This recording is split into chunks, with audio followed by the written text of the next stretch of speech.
بسم الله الرحمن الرحيم. الحمد لله رب العالمين، والصلاة والسلام على أشرف خلقه سيدنا ونبينا محمد وعلى آله وأصحابه وأتباعه إلى يوم اللقاء، وبعد. إخوة الإسلام والإيمان، أحباب رسول الله صلى الله عليه وسلم، waxaan casharakan kaga hadlaynaa soonka oo ah ruknun min arkaani alislaami alkhamsa, shanta tiir ee tiirarka islaamka ah mid ka mida ah. tiirarka shanta ah oo islaamka tiir ka mida ah. laa yaktamilu lislaamu lmari ilaa bihaa, oo uusan kaamil noqon karin qofka islaamka islaamnimadiisu ilaa inuu la yimaado rugnigaa mooye. shantaa rugni oo tiirarka islaamka ah, tiir kasta oo ka mid ah ilaa qofku la yimaado, islaamnimadiisii mid dhammaystiran iyo mid buuxda midna noqon mayo. katabahu allahu cala almuslimiina kamaa katabahu calaa man sabaqahum min alumam. soonku waa shay ilaahay uu ku waajib yeelay addoomihiisa muslimiinta ah, siduu ilaahay ugu waajib yeelay ummadihii ina ka horreeyey sida loogu waajib yeelay baa innagana ilaahay inuu ku waajib yeelay inaynu bishaas ramadaan aynu soonno, oo ilaahay xirmadiisaas uu xirmaystay aynaan ku dhicin oo daaqin. ayaaman macduudaad waa maalmo yar oo tirsan, oo ama 30 ah ama 29 maalmood oo ilaahay uu xirmaystay inaynu ka reebtoonno wixii ilaahayna ka reebay, wixii uu ina amrana aynu yeelno. maalmahaa kooban yamtanicu fiihi almuslimu can jamiici almuftiraat, qofka muslimka ah uu iska ilaalinayo, uu ka reebtoomayo dhammaan wixii afurin layay soonkiisa, laga bilaabo min duluuci alfajri ilaa guruubi ashamsi, oogu markuu dilaaco ilaa qorraxdu godka ay ka gelayso. inkastaba ha noqotee, iyada oo caalamku kala duwan yahayoo kuwa 12 iyo kuwa 13, 14, 15 saac, 16 saac, intay doontaba ha noqotee, waa in laga bilaabo ooga ilaa qorraxdu ka dhacayso qofku uu naftiisa ka ilaaliyo dhammaan wixii soonkiisa jebin lahaa ama ka burin lahaa,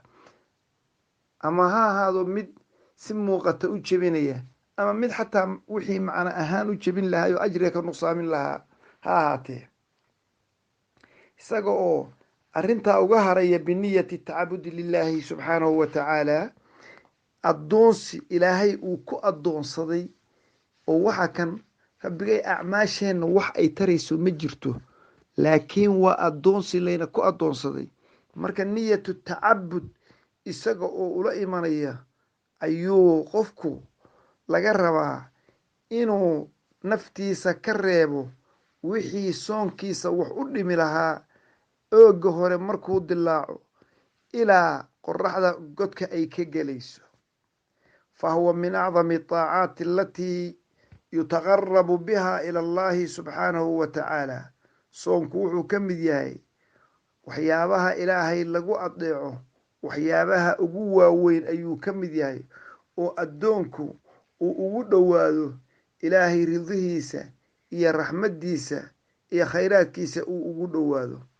wa yuthaabu almuslimu calayhi thawaaban laa xuduuda lah. waa waxyaabaha ilaahay uu addoonkiisa ku abaalmariyo abaalmarin aan seero lahayn, oo la odhan karin intaas ayaa khayrkiisu la egyahay. waa abaalmarin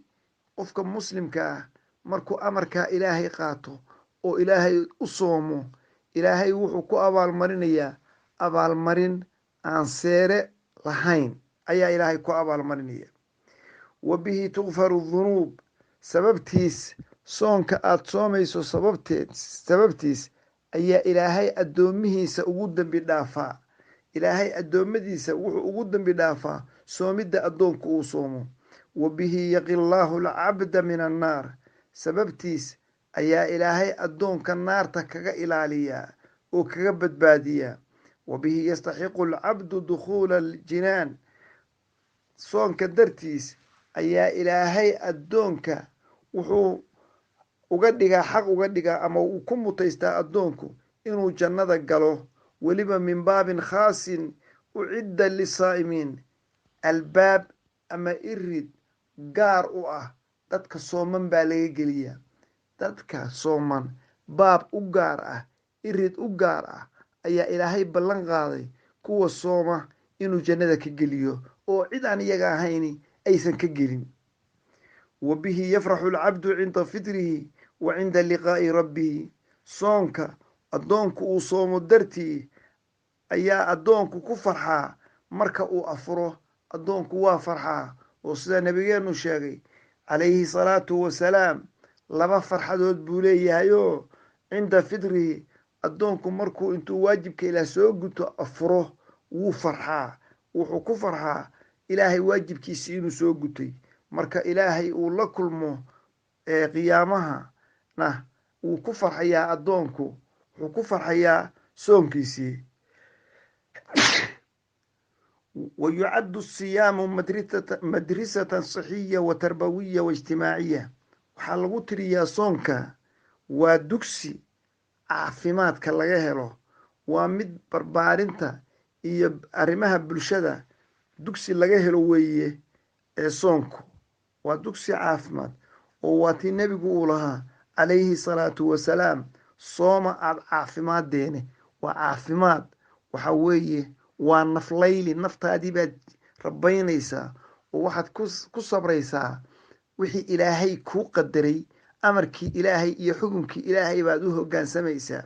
marka waa dugsigaas sabirka iyo caafimaadka iyo layliga nafta iyo weliba arrimaha bulshada oo dhan laga soo barto. mabniyatun cala asabri, wuxuu ku dhisan yahay soomku sabir buu ku dhisan yahay. sabirka waxaa la yidhaahdaa waa 3 darajuu leeyahayoo alsabru calaa qadaa'i illaahi wa qadarihi, inaad ku sabirto ilaahay xukunkiisa iyo waxa ilaahay kuu jaangooyey, inaad daacada ilaahay ku sabirto, inaad macsidana aad ka sabirto. 3 sabirba soonka way ku dhan tahay. amarkii ilaahay baa loo hoggaansamayaayo qofku cuntadiisii iyo cabitaankiisii iyo wixii naftiisu ay doonaysay oo dhan uu ka sabrayoo amarka ilaahay iyo xukunka ilaahay buu u hoggaansamay.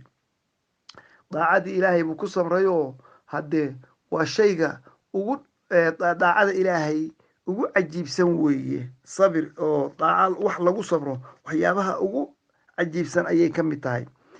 waxa weeye sabirkii can ilmacaasi ayaa ku suganoo qofku naftiisiiba waa rabeeyey oo waa leeliyey. marka waxa weeye wuxuu ku dhisan yahay soomku cala asabri wa mukhaalafati nafsi, iyo nafta oo la khilaafo ayuu ku dhisan yahay. sabir, nafta oo la khilaafo, wa kasri shahwa, wixii ay rabtay oo laga jebiyo oo laga layliyo, wa ixtiraami nidaam, nidaamka ilaahay dejiyey oo qofku uu xurmayo oo dhowro, waltizaami aljamaaca, jamaacaadka oo uu laasimo oo cibaadada ilaahay uu guto, waalixsaani ila alfuqaraa, fuqarada oo u samafalo dadka masaakiinta ah ee dadka cayrta ah oo u samafalo, wa muwaasaati almasaakiin, danyarta iyo walmuxtaajiina kuwa baahan oo uu xiriiriyo oo wax taro, wa tadhiiri ruuxi, ruuxda oo la nadiifiyo dembigii laga nadiifiyo, waalinshiqaalu biladati alcibaadaat, cibaadadii macaankeedii oo qofku uu ku mashquulo cibaadaadka ilaahay macaankeedii oo uu ku mashquulo, oo min salaatin ah inuu ku mashquulo cibaadada ilaahay oo salaad ah iyo ilaahay xuskiisii, wa qiyaamin cibaado ilaahay uu u soo jeedo o u taagnaado, wa ictikaafin beytka ilaahay masaajidka ilaahay oo uu ku nagaado wa tilaawati alqur'aani alkariim qur'aanka casiiska ah akhrintiisa waxaas oo dhan oo cibaadaad ah inuu qofku ku mashquulo ayay ku dhisan tahay وللصيام فضائل كثيرة ومعاني سامية جليلة نذكر أهمها والصوم كوحليه فضائل فربضا هي معاني سريسو واوين أيوليه يو هدي أي نوح كسوقان وحا كمده إضافة الصيام لله تعالى تشريفا لقدره وتعريفا بعظيم أجره صومك إله بلو إضافيو soonkii waxaa la yidhi ilaah baa leh sida inoo iman doonto aynu ku arki doonno axaadiista xadiisul qudsiga oo nebigu inoo wariyey soomkii waxaa la yidhi ilaah baa leh waxaa loogu idaafeeyey ilaah baa leh acmaasheenoo dhan ilaah ba iska leh iyo wax alla wuxuu ina ku waajib yeelay laakiin si gaar ah oo tashriifan liqadrihi sharfid la sharfayo soonka iyo sharaftiisa wa tacriifan bicadiimi ajrihi iyo ajrigiisa weynaanteeda darteed ayaa waxaa loo yidhi assawmu lilah soomkii ilaah baa iska leh can abi hurayrata radia allahu tacaala canhu qaal qaala rasuulu llahi sala allahu alayh wasalam rasuulka ilaahay wuxuu yidhi qaala allahu tacaala ilaahay wuxuu yidhi kullu camali bni aadama lah ila asiyaam camal kasta oo bini aadamku uu sameeyo isaga ayaa iska leh ilaa soomka mooye acmaasha uu sameeyo bini aadamku camal kasta oo uu sameeyo wuxuu doona ha ahaadee isaga unbaa leh ila siyaama soomka mooye fa innahu soonkii lii anaa iskale baa ilaah yidhi soonka wa anaa ajzii bih anaana addoonka ka abaalmarinaya soonka anuu khaas ii yahay anaa iska leh anaana ka abaalmarinaya muttafaqun calayhi bukhaari iyo muslim baa wariyey wa fii riwaayatin limuslim riwaayo muslim lahaa waxay ahayd kullu camali ibni aadama yudaacafu alxasanatu cashru amhaaliha camal kasta oo bini aadamku uu sameeyo waxaa loo laban laabaa 10 jibaarkeed ilaa 700 dicfin ilaa 700 oo laban laab laga gaaro 10 ayaa loo laba jibaarayaa oo loogu laba jibaarayaa ilaa 700 oo dicfi laga gaaro qaala allahu caza wajal ilaah wuxuu yidhi laga bilaabo 1 ilaa 10 1 ilaa 700 intaas ayaa halkii ajriyahaaba laga siiyaa addoonka acmaasha uu sameeyo qaala allahu caza wajal ilaah baa wuxuu markaa ila sowma soomka mooye fa innahu lii soonka ana iska leh wa ana ajzii bihi anaana ka abaalmarinaya waayo yadacu shahwatahu wa tacaamahu min ajlii cabitaankiisii wixii naftiisu rabtay oo cunno ama muxuu ahaa wax alla wixii naftiisa u baahnayd dhammaan ani dartaybu uga tegey cabitaan ha ahaato cunto ha ahaato galma ha ahaato wax kasta oo naftiisu ay u baahnayd wuxuu uga tegey aniga dartay saasaan marka ayaa ilaah u yidhi anaana ka abaalmarinaya waqad dakara kalaamu ahlilcilmi awjahun kathiira culimada islaamku xadiiskaas macanihiisa waxay u sheegeen waxyaabo fara badan iyagoo caddaynaya macna alxadiid wa sababa ikhtisaasi sawmi bi hada alfadli macnaha xadiiska kan ku sugan iyo sababta khaaska uu u yahay soomku oo fadligaas weyn uu u leeyahay faqiila waxaa la yidhi ina siyaama laa yaqacu fiihi riyaa soomku waa shayga keliya oo aan uusan ka dhexdiisa ka dhici karin istustus qof istustus u soomi kara ma jiro baa lii maxaa yeelay waa sir ka dhaxaysa addoonka iyo ilaahay qofku waa laga yaabaa acmaasha kale inuu u sameeyo waa salaad badan yahay waa quraan akhris badan yahay waa caalim ha lagu yidhahdo caalimkii weeye waa qaarigii waa ninkii salaada badnaa laakiin qof qaday oo cunadiisii iyo cabitaankiisii iyo wixii naftu rabtay ka tegey ma soo geli karto wax la yidhahdo istustus sida waxyaa acmaasha kale ay uga iman karto waqiila waxaa la yidhi in allaha subxaanahu watacaala yanfaridu bicilmi miqdaari hawaabihi xadiiska macnihiisu wuxuu yahay ilaahay unbaa og abaalmarintiisu inta ay la eg tahay ilaahay baa ogoo cidaan isaga ahayn kama warhayso wa tadciifu xasanaati iyo xasanaadkiisa inta loogu jibaarayo oo loogu dhifanayo ilaahay unbay khaas la tahay waqiila waxaa la yidhi ina asiyaama axabu alcibaadaati ila allahi waalmuqadamu cindahu subxaanahu wa tacaala soomku cibaado la sameeyo wax shayga ilaahay uu ugu rido badan yahay weeye soomku waa cibaadooyinka shayga xagga ilaahay loogu rido badan yahay waa shayga ugu horeeya oo ilaahay loogu cibaadaysto subxaanahu wa tacaala shayga ugu horeeya weeye cibaado ilaahay loo cibaadaysto isagaa ugu horeeya wax ilaah loogu dhowaado isaga ayaa ugu horeeya baa layidhi waqiila waxaa la yidhi ina idaafatu sawmi lilahi tacaala idaafadatan la yidhi ilaahay uu leeyahay soonka anaa leh huwa idaafatu tashriifi wa tacdiim weeye waa sharaf iyo weyneyn la weyneynayo soonka sida loo yidhaahdo hashii ilaahay beydkii ilaahay sida loo yidhaahdo oo kale waa tashriif oo waxa weeye soonka anaa leh waxaa layna tusinayaa sharaftiisa iyo fadligiisa weynaantiisa ayaa layna tusinayaa waqiila waxaa la yidhi ina asiyaama lam yucbad bihi kayrullahi tacaala soomka cidaan ilaahay ahayn oo lagu caabuday ma jirto cibaado kastaba waa laga yaabaa in wixii kale oo cibaadaadaba cid kale in lagu caabuday laakiin soomka ilaahay mooye cid kale laguma caabudin cid kale weligeed laguma caabudin baa layidhi waxyaabaha soomku uu leeyahay waxaa ka mid a asiyaamu min afdali alacmaali cinda allahi tacaala soomku waxa weeye acmaasha aynu samayno kan ugu fadli badan ilaahay cindigiisa weeye baa layidhi yucaddu asiyaamu min afdali alacmaal ayaa lagu tiriyaa acmaasha kan u fadli badan baa soonka lagu tiriyaa fahuwa min alacmaali asaalixa alatii laa cadla laha waa acmaasha ee soonku camalkiisu waxa weeye wax loo dhigi karo oo camalihi ma jiro wax la miisaan ah oo camal ah soonka ma jiro facan abi umaamata albaahiliyi radia allahu tacaala canhu qaal abi umaamata albaahiliy ayaa wuxuu yidhi qultu yaa rasuula allahi rasuulkii ilaahayow baan ku idhi murnii biamrin yanfacanii allaahu bihi nabi allow waxaad ifartaa amar ilaahay igu anfaco oo aan waxtar ka helo nebi allow ifar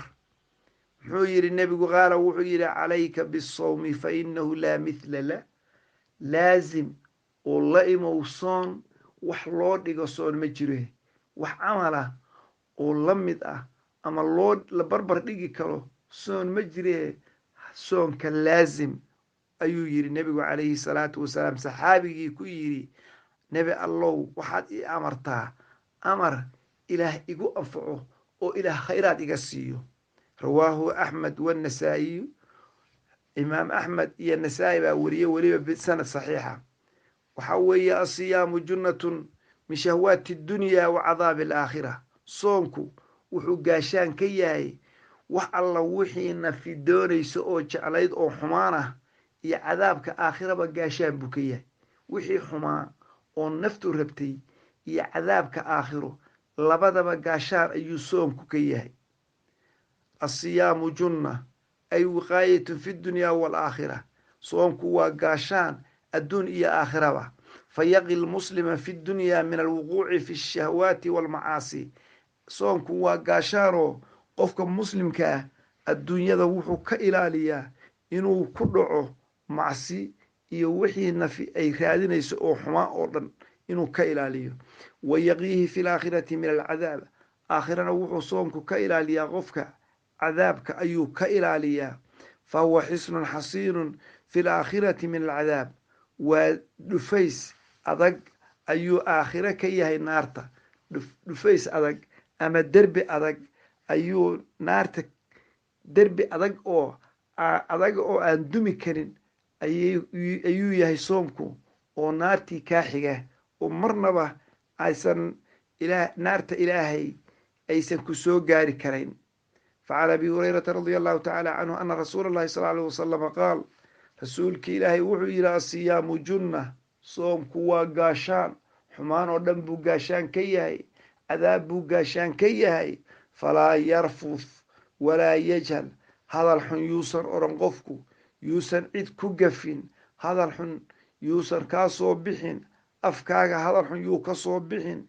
cidnaba ha u gafin, cidnaba xumaan ha ku odhan. wain imruun qaatalahu aw shaatamahu, haddii qof la dagaalamo ama qof uu caayo, falyaqul ha yidhaahdo innii saa'imun waan soomanahay. inaan hadal xun kugu idhaahdo iyo inaan kula dagaalamo waxa ii diidaya waan soomanahay, ilaah baanu soomanahay, soomkayga ayaa ii diidaya inaan kula dagaalamo ama aan ku cayo ama aan ku aflagaadeeyo, soonkayga ayaa ii diidaya. xadiiskaas bukhaari baa weriyey. wa canhu radia allahu tacaala canhu, abi hurayra waxaa kale uu sheegay ana rasuula allahi sala allahu calayhi wasalam inuu yidhi nebigu, assiyaamu junna, war soonku waa gaashaan, xumihii oo dhan buu gaashaan ka yahay, cadaabkii buu gaashaan ka yahay. wa xisnun xasiinun min annaar, waa derbi adag oo aan dumayn oo naarta ka xiga ayuu yahay soonku. waa dhufays aadan marnaba ka cabsi qabin in naari kuugu soo gasho weeye. rawaahu axmed bisanadin xasanin, sanad xasana buu imaam axmed ku wariyey. وعن عثمان بن أبي العاص رضي الله تعالى عنه قال سمعت رسول الله صلى الله عليه وسلم وحان كمغلي رسولك إلهي يقول حال ليه الصيام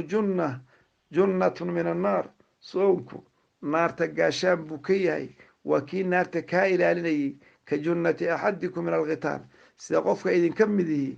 وأدونك مركة دقالك وقليه وأصميستو قاشان وأصميستو وإسكايل عليه muxuu ahaa cadowga xabadiisa iyo seeftiisa si uu isaga gaashaan uga samaysto, saas oo kale ayuu soomku wuxuu yahay gaashaankii naarta aad looga gaashaamanaysay. rawaahu axmed wanasaa'iyu, beliba sanad saxiixa ayay ku wariyeen. wa macnaa hada alxadiid waxa weeye ana siyaama dircun yaqi saa'ima min almacaasi fi dunyaa. soomku waa garbagalabireed ama gaashaan qofka sooman uu kaga dhowrsado wax alla wixii macsiya buu ka ilaaliyaa intuu adduunka joogo. soonku waxa weeye gaashaan qofka sooman macsidii adduunka ka ilaaliya. wa min annaari fi laakhira, aakhirana naarta ayuu ka ilaaliyaa. kamaa yarqi dircu lmuxaarib xiina alqitaal fayamnacahu min dacanaati alcaduwi wayaxmiihi min almowti biidni illahi tacaala. sida gaashaanka uu u ilaaliyo qofkan dagaalamaya markuu dagaalka ku jiro, uu uga ilaaliyo wax alla wixii dhacdo ah oo qof cadowga kaga iman lahaa, ama geeridii ilaahay hadduu u qadaro geeridii iyo dhaawicii iyo dhibtii kasoo gaari lahayd dagaalka, sida uu qofku gaashaanka uga samaysto oo kale. oo waxyaabaha kan qamiis bireedkan loo gashado oo xabadda ilaaliya, ama jaakadahaas xabadaha ilaaliya, sida qofku uu adduunka uu dhibta uga ilaaliyo oo kale ayuu soomkuna qofka sooma aakhira uu cadaabkii uga ilaaliya. وعن أبي سعيد الخدري رضي الله تعالى عنه قال سمعت النبي صلى الله عليه وسلم يقول. أبي سعيد الخدري وحليا وحن مغلى النبي قوله من صام يوما في سبيل الله qofkii sooma hal maalin ilaahay hilinkiisa dhexdiisa, qofkii hal maalin ku sooma, bacada allaahu wajhahu cani innaar, ilaahay naarta wuu ka fogayaa wejigiisa 70 khariifan 70 sannadood. yacni muddo masaafo la-eg 70 sano in loo socdo muddo la-eg ayaa naarta ilaahay ka fogayaa. rawaahu lbukhaariy. وعن أبي أمامة الباهلي رضي الله تعالى عنه عن النبي صلى الله عليه وسلم قال من صام يوما في سبيل الله جعل الله بينه وبين النار خندقا كما بين السماء والأرض. qofkii maalin sooma isaga oo ilaahay hilinkiisa ku sugan, ilaahay waddadiisii iyo jidkiisii iyo jihaadkii isaga oo ku sugan, hal maalin qofkii sooma, ilaahay wuxuu yeelaa isaga iyo naarta dhexdeeda waxaa ilaahay dhigayaa dhufays dhufayskaas oo yacni isu jira god dhufays ah oo isu jira inta samada iyo dhulku isu jiraan in la eg dhufayskaas ma waa godkaas dhufayskaa samaysatay wax soo dhaafi karaa ma way jiraan dhufays samada iyo dhulka cirku intay isu jira cidina cadowna ma soo dhaafi karo marka saas oo kale ayaa cadaabtii iyo addoonkaa sooman ilaahay wuxuu u dhaxaysiinayaa godka intaa la eg oo kale oo ay wax ka soo gudbi karaa aysan jirin rawaahu tirmidiyu bisanadin saxiix وعن عقبة ابن عامر رضي الله تعالى عنه أن رسول الله صلى الله عليه وسلم قال من صام يوما في سبيل الله إلهي هلين كيسة هل مالن قفكي كسوما إلهي ودديسي حق أهيد قفكي هل مالن كسوما باعد الله منه جهنم مسيرة 100 عام نارت جهنم إلهي وحو كفقيا سند مدة سنة انتي لو سعون لها إن ليك فإلهي كفقيا نارت وإنتاسي نارت إلهي أجرسيا هل مالنا قفكي إلهي ودديسي كسوما أما إلهي هلنكيسي هل مالنا كسوما إلهي وحو كفقيا جهنم سند إن لو سعون إن ليك إلهي كفقيا رواه النسائي بسند حسن